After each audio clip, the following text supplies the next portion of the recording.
Welcome to another edition of Everyone Hates Cleveland, the podcast. That's right, we are still alive. We might roam around Twitter here and there, but we actually talk about podcasts probably 14 times a week. And we finally just decided, screw it, let's do it. So, Gage, it's not like I haven't talked to you like a million times over the past month, but how the hell are you? Well, I'm talking about the Indians, so I couldn't do better. Well, the Cavs are playing. We could talk Cavs. They're 500. Yeah, I know. Maybe we should. All right. Screw the Cavs, screw the Browns. We could talk Baker Mayfield, but that's for Twitter. Yeah. Let's just kick things off with probably the topic that will be talked about the most over the coming 2 years or however long Lindor happens to be a member of the Cleveland Indians. Let's talk Francisco Lindor. Obviously, he's going to be a hot name in the offseason. For the realistic fans, Gage, he's going to be a guy that's talked about in trade. For the unrealistic fan, he's going to be talked about as a potential signing for the Indians.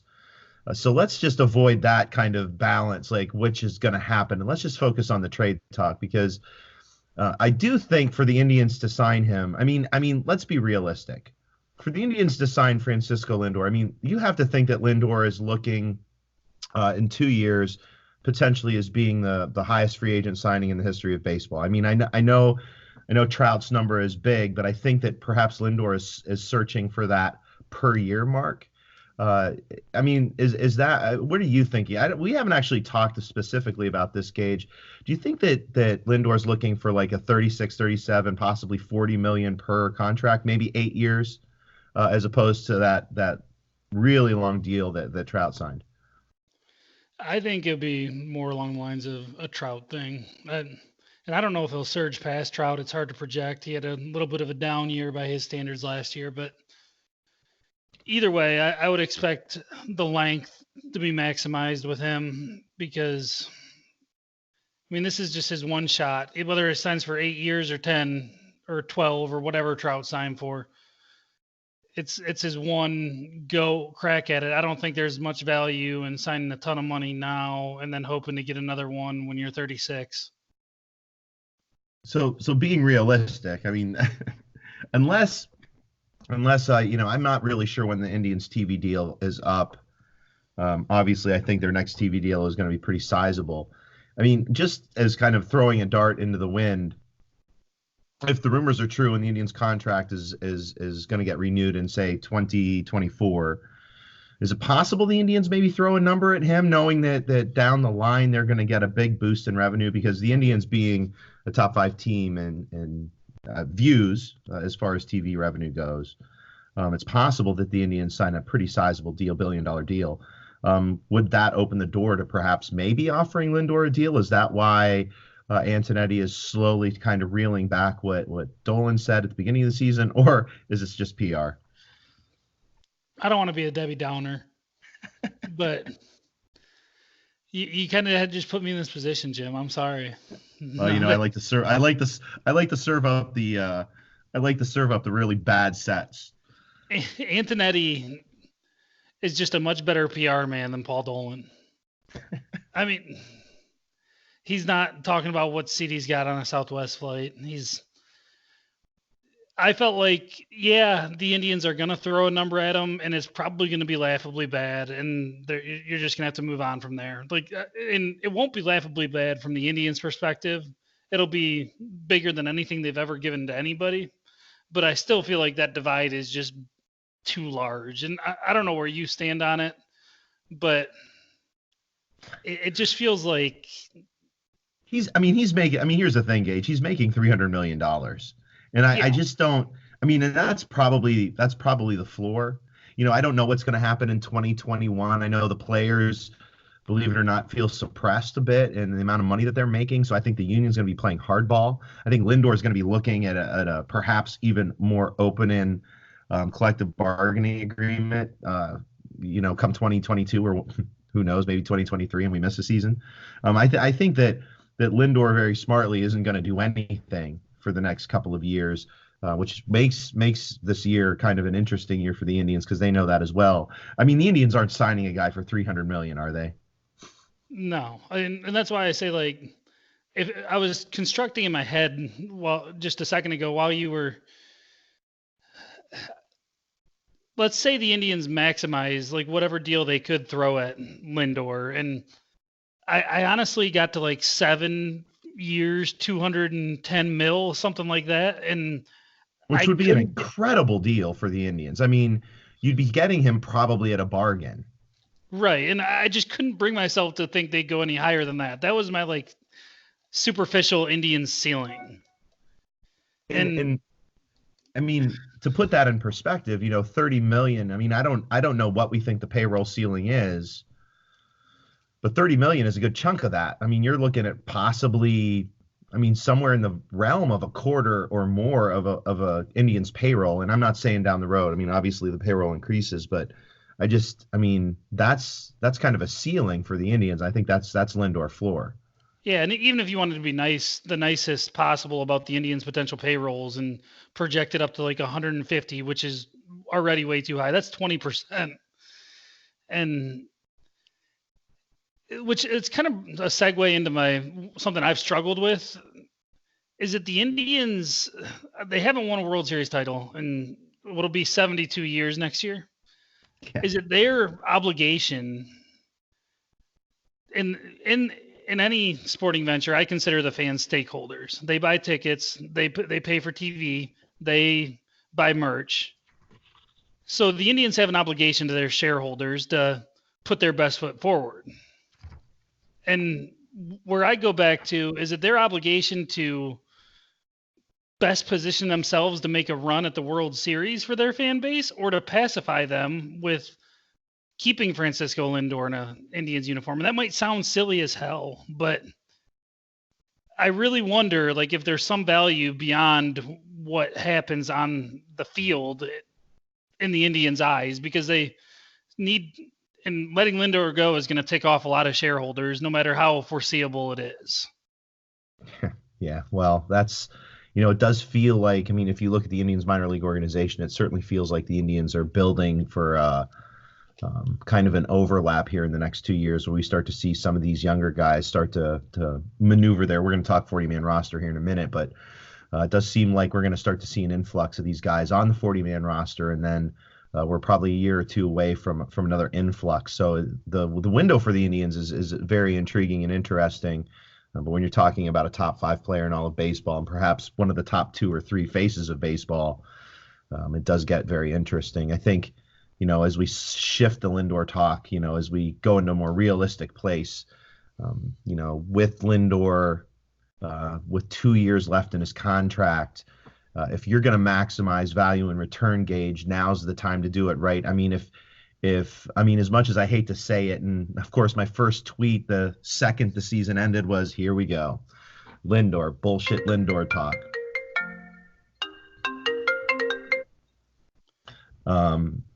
That bullshit Lindor talk of, that we're going to get. And of course, our first podcast in like 4 months. And what are we talking about? Lindor trade talk. But I mean, that's the reality of it. I think over the past month, I've come to the reality that the Indians are likely going to at least entertain offers.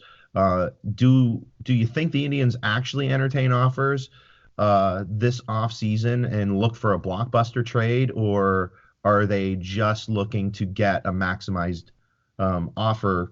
Or are they going to wait? I mean, are they in the waiting game knowing that they still are in a window to potentially make a run at the World Series? I kind of have it in my head that they're just in this like, oh, we'll listen to what anybody says, but we're going to turn it down mode right now. And I think it'll kind of play out that way until at least the deadline. Can you imagine what'll happen if the Indians have another slow start this year with those Lindor talks? Like say if they're 7 games out in the division and at the beginning of July, they're 500. There's some hope that they compete, but those talks are going to be at a fever pitch. Yeah.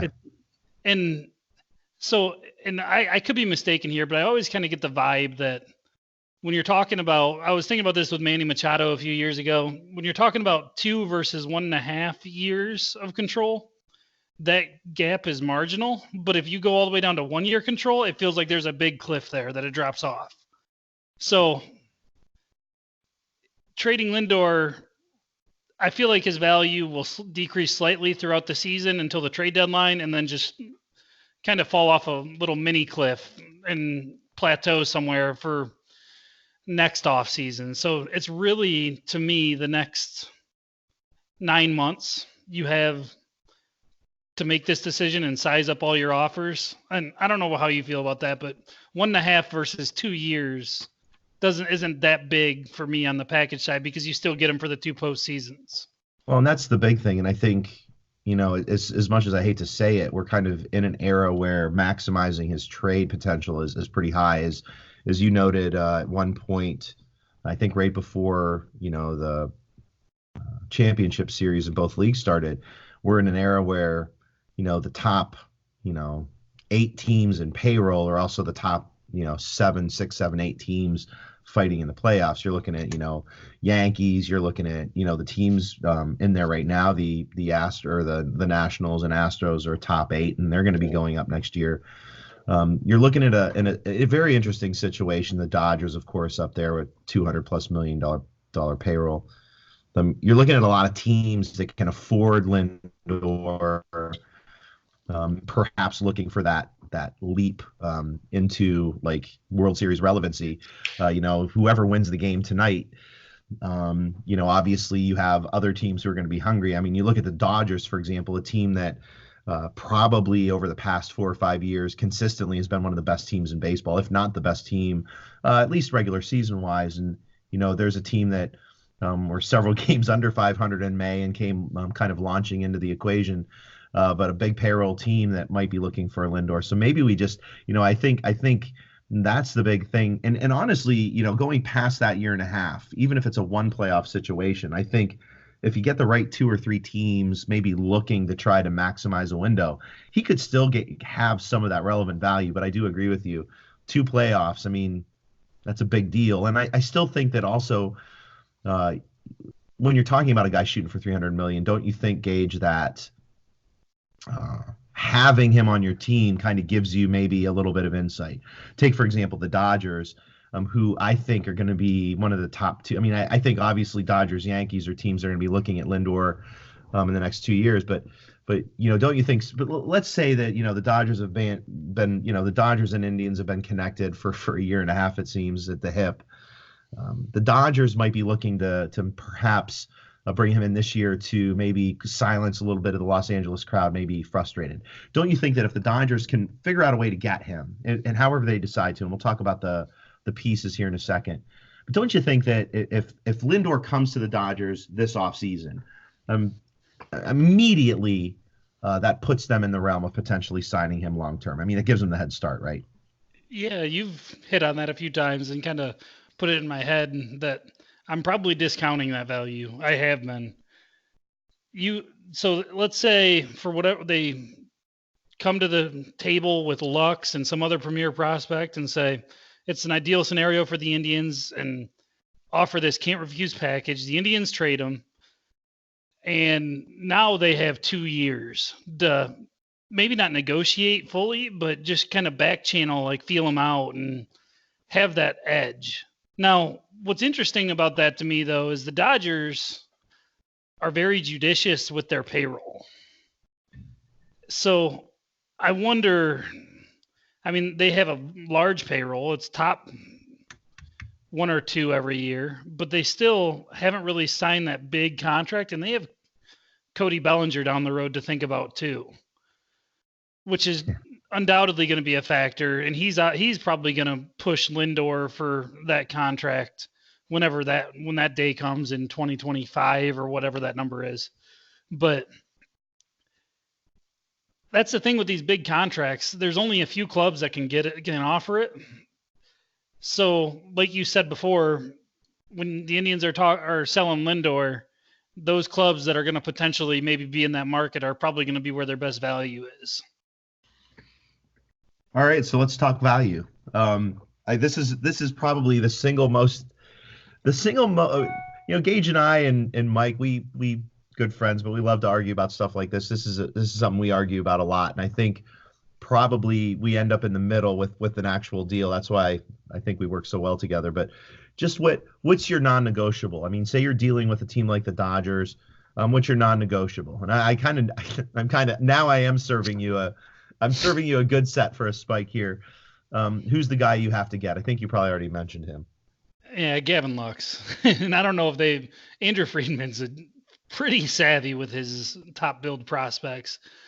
Them and the Rays are the two clubs that I would be most hesitant about dealing with in general. It wouldn't stop me, but it might make me rethink my valuation a little bit. Well, But I think that's probably why Kluber. I think that's probably why Kluber never ended up over in LA. I mean, I think that we look at Friedman the same way that probably Friedman looks at Antonetti and Chernoff. To be perfectly honest, I think you're talking about, and you throw the Rays in there, and maybe a couple of maybe now the Red Sox with some of their very very interesting hires in their front office. I mean, it's kind of fun watching these guys kind of tiptoe around each other. That's why I think ultimately, I mean, Lux has to be included in that deal. I think it's one of those deals where, the tiptoeing ends up at both of them looking at, one side looking at Lindor and the other side looking at Lux and saying, yeah, this is the pain that we're going to have to feel. So I think Lux is the given there. But here's where it gets interesting, because Lux is a big deal, and he proved it this year, making a nice jump to the big leagues. The question from there, though, is what else? You have Lindor, who the Dodgers are going to say is a 2-year guy, and then we have to try to sell him to some ridiculous deal. The Indians are going to be selling, well, we're giving you Lindor for 2 years. You get 2-year window to try to sign him. And in reality, you're looking at probably a floor of 12 years. If you sign him to that 10-year deal, you're looking at a 10 to 12-year window where you're looking at possibly, and maybe this isn't the measurable, but you're looking at a possibly floor 6 F WAR guy over that time period. So that's going to be the Indian selling point. What's the get back? I mean, can they get Lux plus? I mean, can they get Lux plus like a Ruiz and a May? I mean, you're looking at 3 top 5 guys. I don't think that's going to happen. But don't you think that's the kind of deal that's going to make Antonetti stop tiptoeing? yes, I mean, like that's like when I say they'll listen but turn it down, they call and say Gavin Lux +1. Then you're like, holy shit, how do we prep the fan base for this? No, I want to pose a different scenario too, and a guy that actually Craig Goldstein, I think he's a baseball prospectus writer at this point, but he posed an interesting one with Corey Seager being part of the deal. Now Seager has 2 years of control like Lindor. They both hit free agency at the same time. His ARB number is going to be lower, which is, as much as we hate it, attractive. And he's a couple of years off with some injuries, a couple of years off a 6-4 campaign of his own. So the deal that happens without Lux automatically has Seager and 2 premier prospects in it to me. Then maybe it's like a May and a Ruiz, like a Seager, May, and Ruiz. That's another one that I think maybe. And I don't know, like I said, Friedman is very judicious about this. So maybe we're just barking up a tree that doesn't exist right now. But that Seager hypothetical might be a risk management thing for the Indians, where they can say, man, we know his ceiling is somewhere just south of Lindor probably. And if we can get these other 2 prospects in that deal, then we're just taking a 10% downgrade, or whatever you value that as, probably more. I'm probably overrating Seager a little bit. Plus, we're getting these 2 shares of this at player X and player Y. So that's pretty interesting to me too, when you think about like a 2021 and 2020 team building perspective. I mean, Seager, and we talked about Seager quite a bit, and I think our hang up was trading 2 years of Lindor for 2 years of Seager. But the reality for Seager is you're looking at a guy who, I can't remember off the top of my head, but I think 2 years ago was sitting at like 6.5 F WAR guy, a guy who was considered elite, like kind of how we were looking at a couple of other guys that the Indians were possibly going to deal Kluber for last year. But I mean, so My question to you is, again, this might be a PR piece, Gage, but if you get two of their top prospects and you get a Seager, that probably makes a whole lot of sense baseball wise. I think you'll probably have a lot of guys in the Indians front office. We probably would be happy with that deal. Is that too big of a PR hit though? When you're not getting, I mean, I think, we've done a really good job promoting Lux as being pretty special. I know some other people that we respect highly think that as well. And then he comes up and plays very well this year. I mean, is this one of those things where if they make a deal and they don't get the guy that the PR hit? I mean, but does the PR, you mentioned, we are kind of where we are here with the fan base. I mean, what's the hit? I mean, if they do have a bad PR, I mean, what's the hit? Are we going to go from 21st in attendance to 28th? Like, and what's the big deal there? I mean, we're still going to be watching them on TV, right? Yeah, I think the Indians are definitely a drug to a lot of people. They'll talk about quitting it all the time, and they'll. Oh yeah. But I mean, if you do that for 5 or 6 Saturdays in the summer, I don't think losing Lindor is going to stop you from doing it for 5 or 6 Saturdays next summer. Of course, there's going to be blowback, and of course, there's going to be a lot of people that have a problem with the return, no matter what it is, because it's Francisco freaking Lindor, and I hate that we're talking about this, but I don't think the Indians are in a position where there's a ton of risk moving Lindor past the initial blowback stage. I think, and I've been beating this drum, and maybe you don't feel as strongly, but when it comes to treading these waters, there might not be anybody else I respect more than this current Indians front office. I think they'll, like you said, tiptoe. They tiptoe carefully with Bauer and Kluber. I was at one point going to be happy with Franmil in a flyer for Bauer, and then it turned into Franmil and a cheap half season of Puig and plus 3 really interesting flyers. So I don't want to set our sights too low either.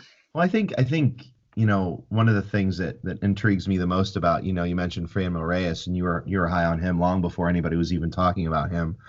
The interesting thing about the Indians and Antonetti is they seem to find these pipelines, and you go back 2 years to when they first started talking about, Brad Hand, and obviously the Indians were eyeballing the San Diego Padres for a reason, a loaded, stacked minor league organization, where the Indians were just starting to build their minor league organization. And what's very interesting and extremely astute coming from the Indians front office is that they started pegging guys perhaps on the other end of those prospect talks. And you can see over the past 18 months that the Indians have started picking at the I don't want to say leftovers of the San Diego Padres, but if you look at their upper minor leagues, they have, and including their 40-man roster, they have, and I probably should have counted this before the podcast, but our podcasts are very erratic, so I didn't. But you've got guys like Mayton, you've got guys like Hand, you've got guys like Logan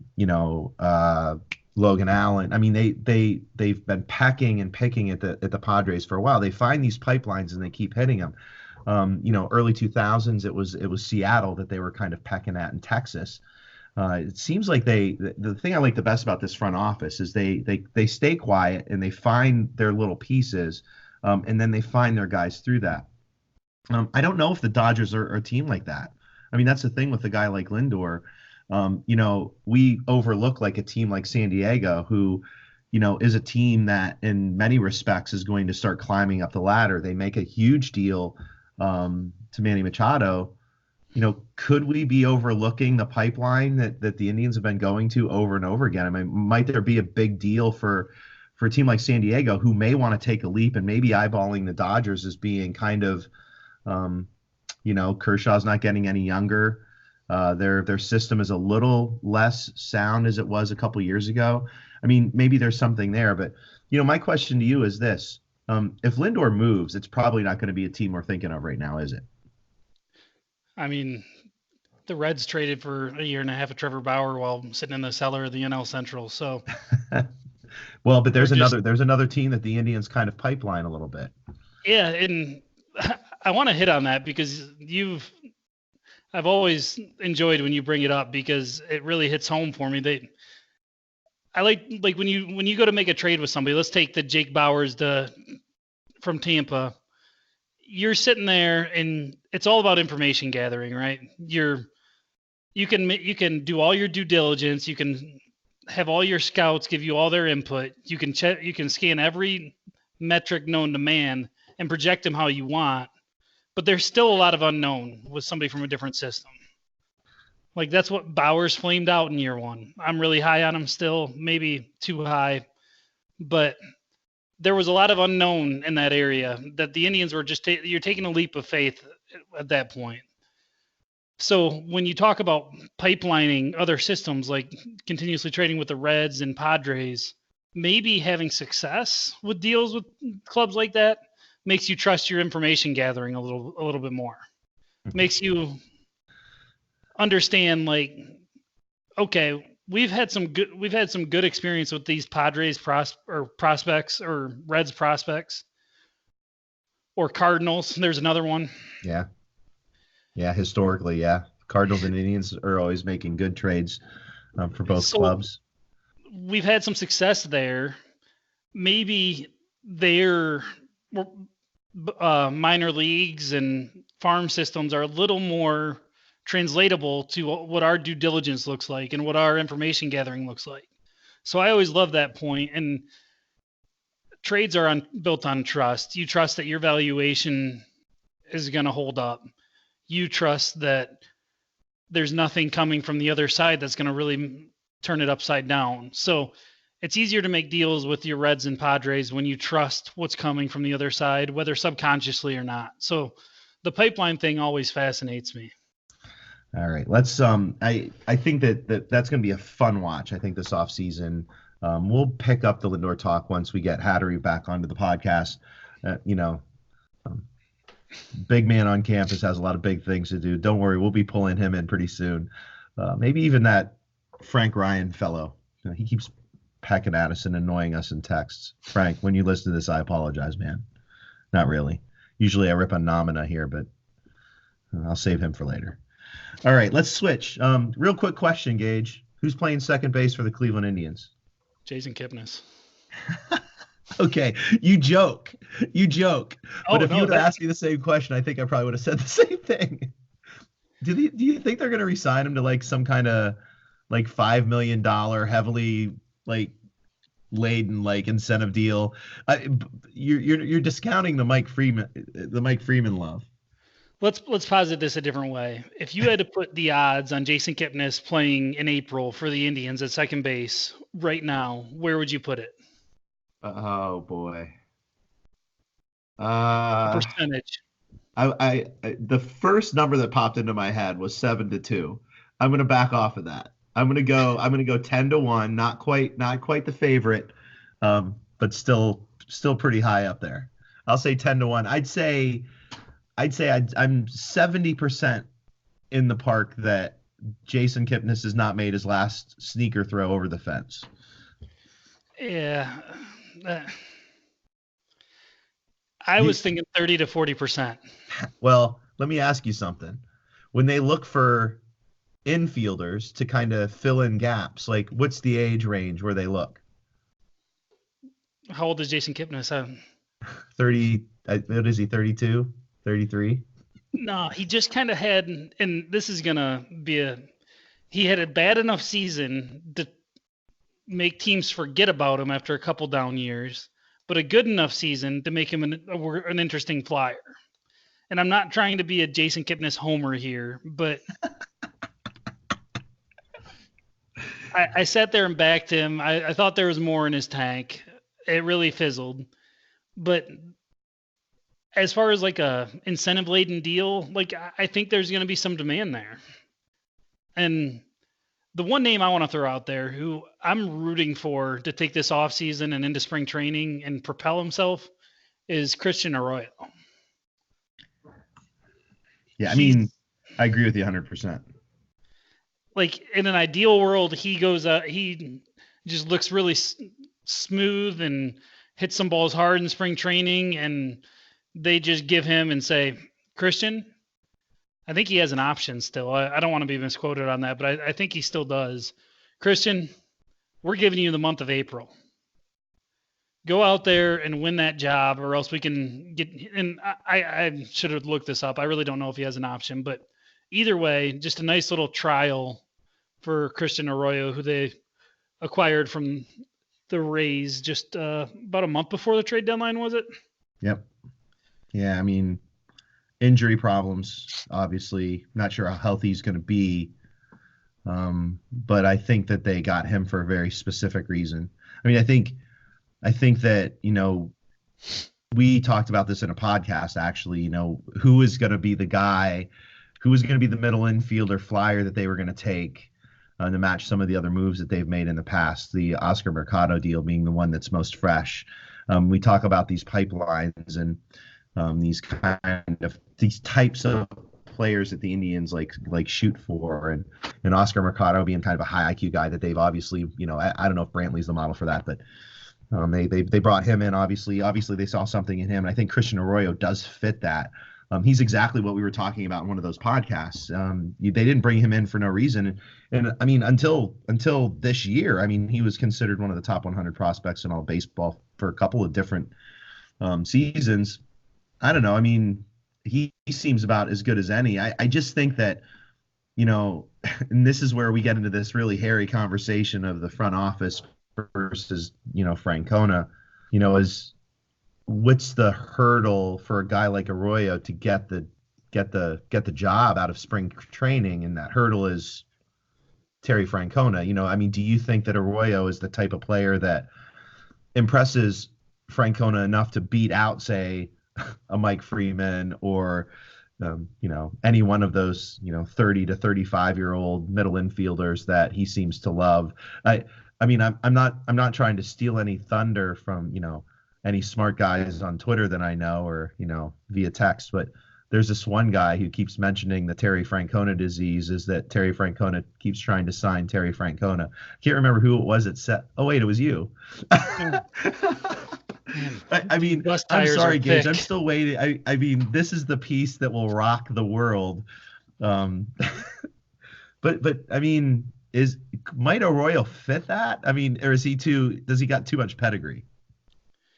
Well, he's too young for what? Are we talking about his pedigree, or? I'm not talking about Terry. I don't want to talk about Terry Francona's pedigree at any point. I'm trying to avoid that. I'm sorry. So, I apologize to myself for bringing that up. I misspoke about Arroyo. He does not have any options.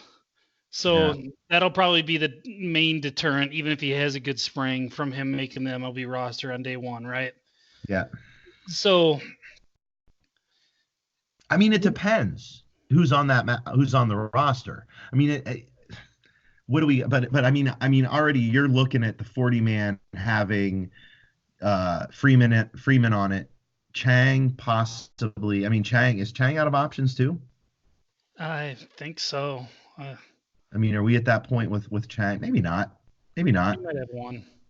But you're looking at Freeman, Chang, and Arroyo as being the three guys, right? Oh, well, don't discount the odds of Ryan Flaherty creeping back in. Oh, God. No, Chang has one option. Did you just say Terry Francona? I'm sorry. What did you say? Yeah. Oh, sorry. Yeah, Ryan Flaherty in many different languages is actually Terry Francona. If we move the numbers, first of all, whoever listens to this, the 12 or 13 people that listen to this, put Ryan Flaherty down, put all the letters down, and move them around, see if you can spell Terry Francona. So, not to diverge, but there's another interesting name I kind of want to throw out there that is 34 years old as a second base option, and his value peaked at age 33. And that's Eric Sogard. He flipped over to Toronto, he started out the season in Toronto on a tear, and he went over to Tampa and still hit the ball. He had a good year throughout all 6 months for the most part.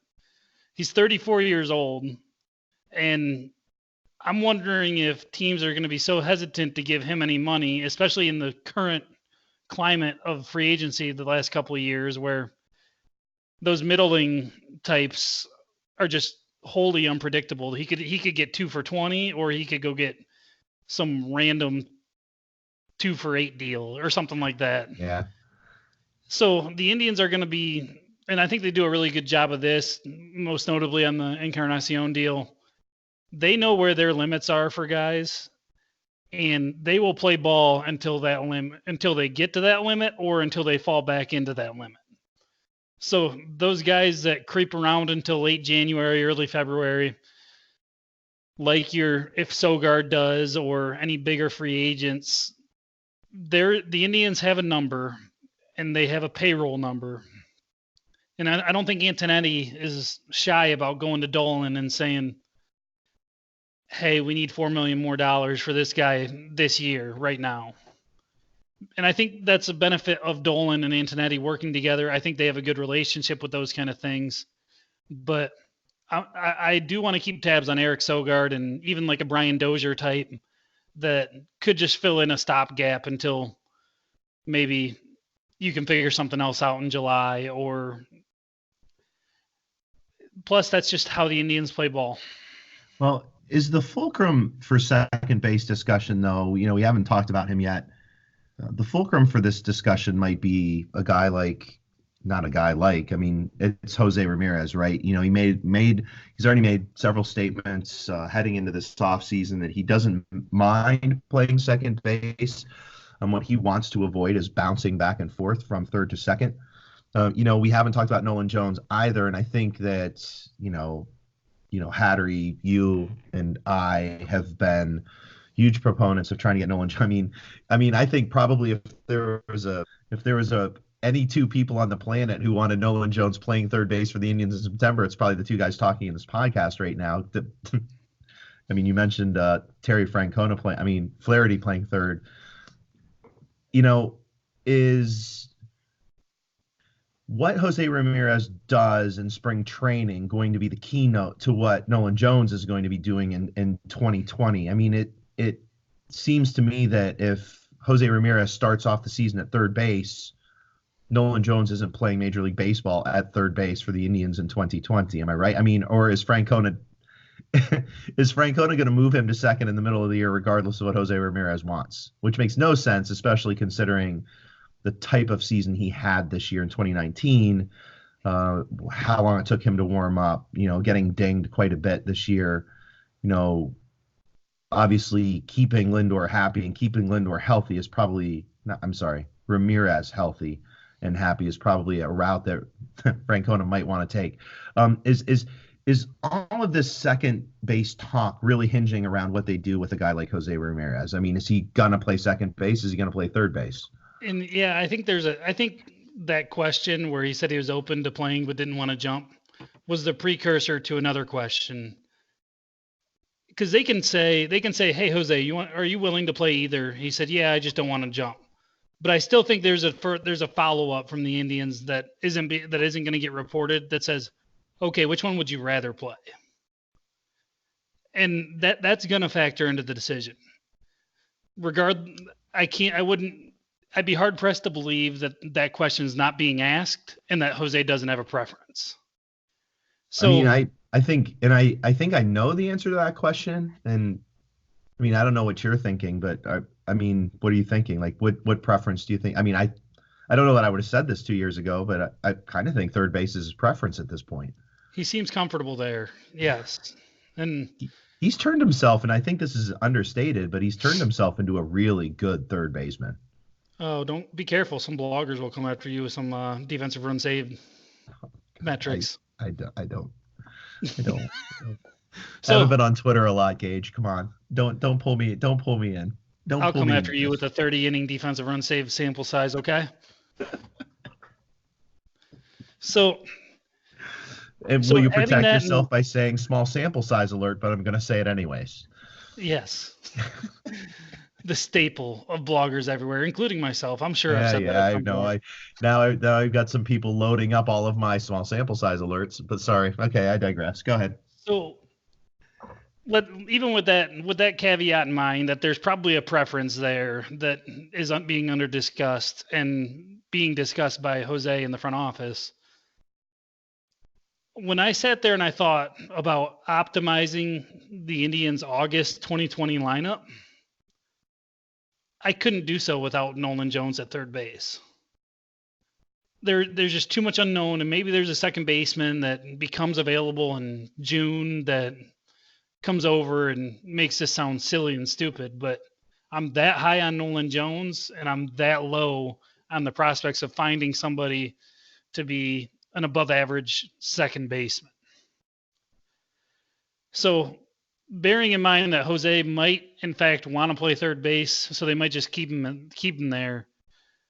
I've always kind of leaned towards let's stopgap third base and just create that spot for Nolan in June. And like I think you've made this point to me, there's probably more adequate second baseman available, but I don't want adequate. I don't want to shoot for that. I want to set the sights a little bit higher, and Nolan Jones learning at third base with the stud at second base and shortstop just sounds pretty appealing to me. Well, I think the Indians, current construct, and I'm certainly not making a case for, Freeman, Flaherty, whatever, but you already mentioned, guys like Arroyo who can play third base. The neat thing about Arroyo is I think he's an adept infielder, period. Like he's a guy defensively who can, you know, be that flex guy, short in a pinch, can play second, can play third, which makes him so valuable. But then you also look at a guy like Ernie Clement, who, is kind of flying up, and he struggled a bit in the Arizona Fall League this year. But, looking back to Lindor coming up, they prepped shortstop for Lindor by bringing up Jose Ramirez as a shortstop. You could even see a Clement come up, but that could be Arroyo's spot as well. I think this beginning play, the hope for me is that we see some of these younger guys fill in some of these roles early in the season, as opposed to, maybe bringing back a Jason Kipnis.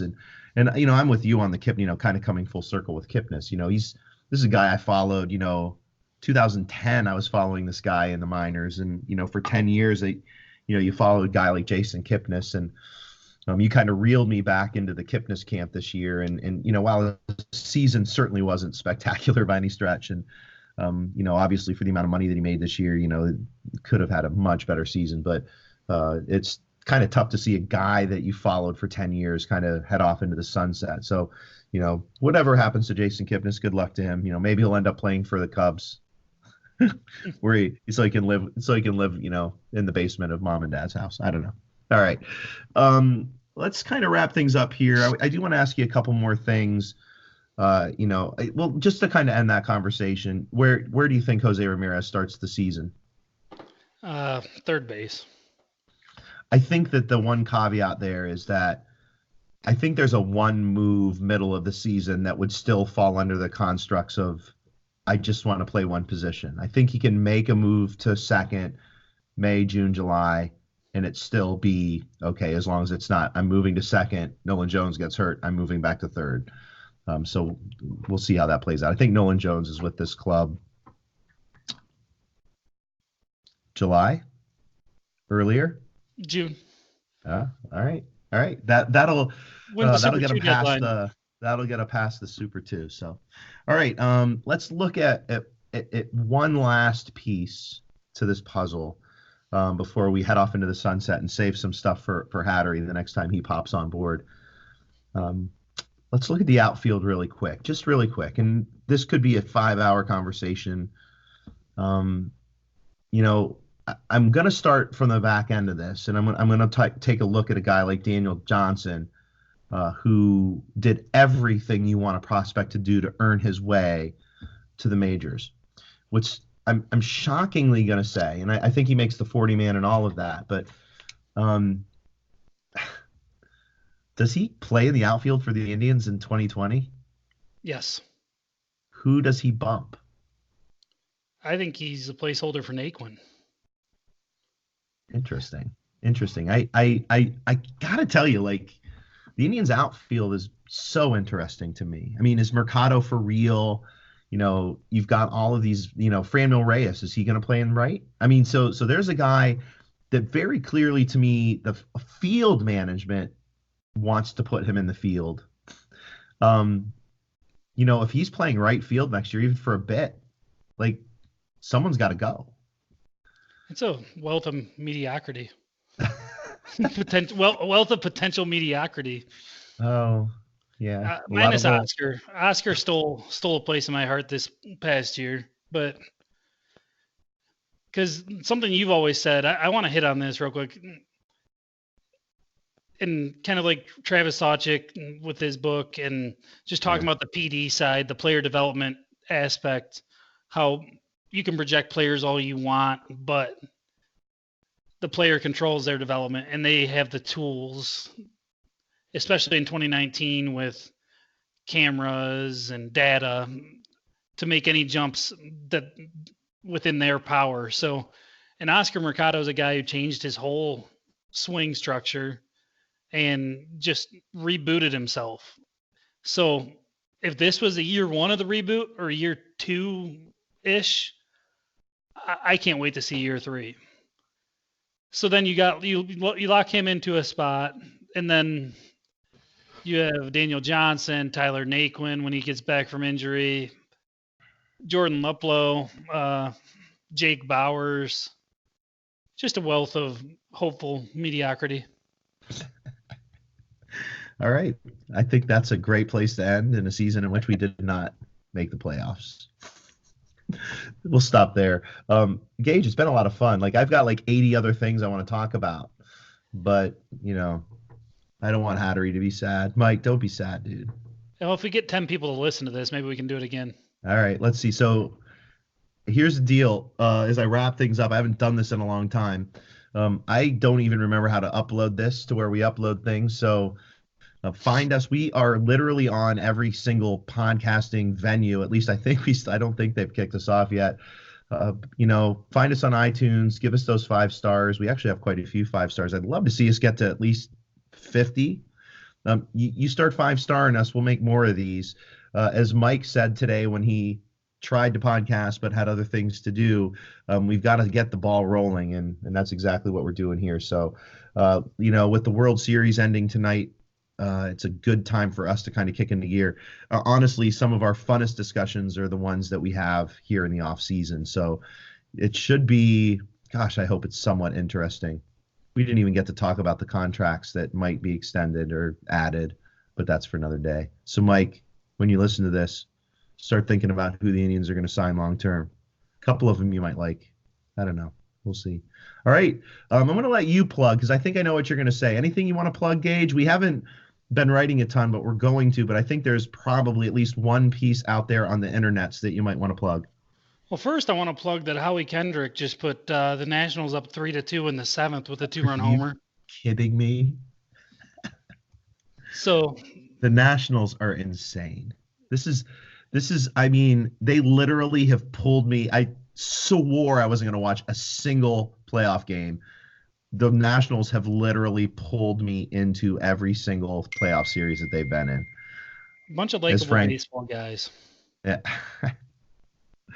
All right. I'm sorry. Go ahead. I do want to plug Mitch Kral's piece over at Waiting for Next Year.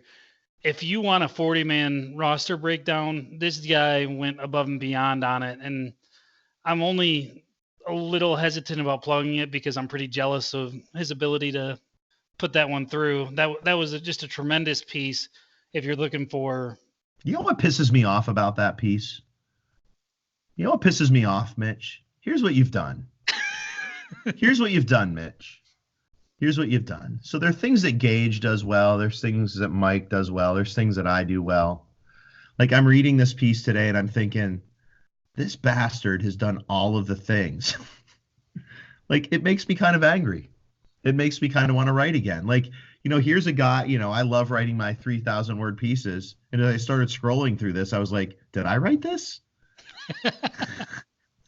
I'm like, what the heck? Like, and I'm still, like, and I will say this, WFNY has done a nice job, filling in the gap with some fantastic baseball writing specific for from Mitch. So I'm gonna follow your plug with a follow-up plug. Like this 40-man roster piece is absolutely outstanding. And Mitch, I pointedly stayed away from it, so that, say you were to podcast someday, maybe someone from this podcast, you'll have, I mean, this is a great starting point. So if you haven't read Mitch's piece, that's where the plugs are going to go. Oh yeah, and by the way, there will be a written piece to go along with this podcast. So I don't know who's going to write it, but if you heard it, chances are probably good you read it. So I think the goal, Gage, is to write again. I think maybe we're going to try to write again.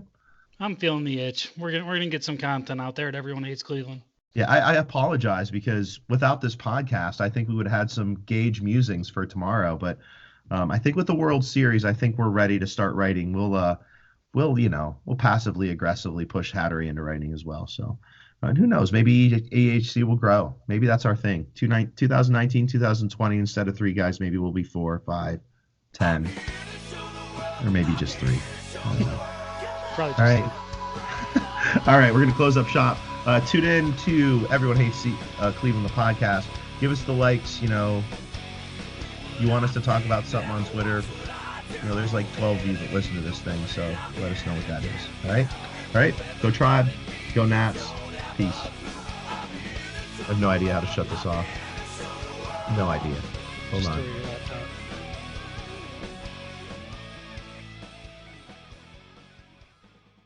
Have a good night, everybody.